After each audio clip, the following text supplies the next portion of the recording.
In this exercise, we'll be playing around with some model statement. So I'll create a variable, say a equal to 5. So when you write this line, it'll get executed immediately and it'll give you a line value 5. Suppose I write another variable called b equal to a plus 10. See the output. It says value of b will be 15. Without you run the application, this editor will give you the output. Now you can create your mock classes also. So I say class dummy colon ns object. So I'm creating a class which will have, say, a function called function get result get sum, where you pass the count as integer and it returns the integer as the value. So I'll say variable sum equal to 0.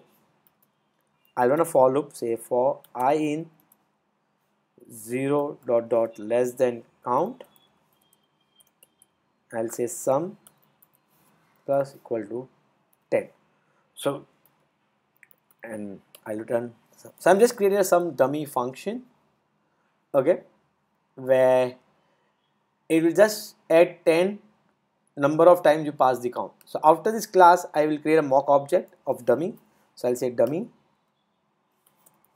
object dummy equal to dummy.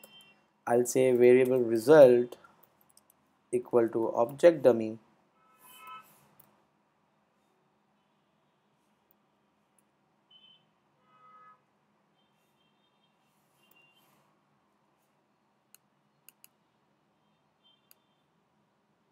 oh sorry dot get sum. I'll pass count as 10.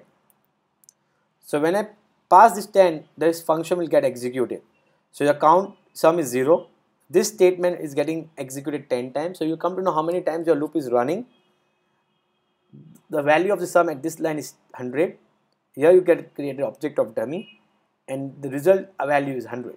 So you can analyze your code while typing the code itself. So whether your output is right at particular line, whenever you're gonna get the result, you will come to know exactly at this point, and you can modify your code immediately without running your Xcode project again and again.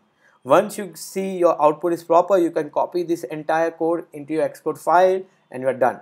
Now with this infrastructure, it doesn't have only the programmers, it will help the testers to test the code, you know.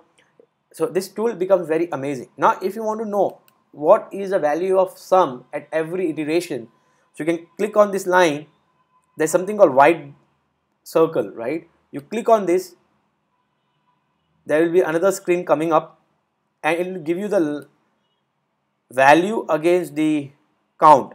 So every count when I is equal to 2, this is a count. When I is equal to 9, isn't it amazing? So it gives you the every iteration what this statement will execute at a number of I. Now that's amazing. That's really amazing. So in next exercise, we'll see how you can test your view in this playground. So here we tested the normal instruction, we created the mock class, we created the mock object, we saw how loop runs. In next exercise, we'll see how to test your view inside the playground.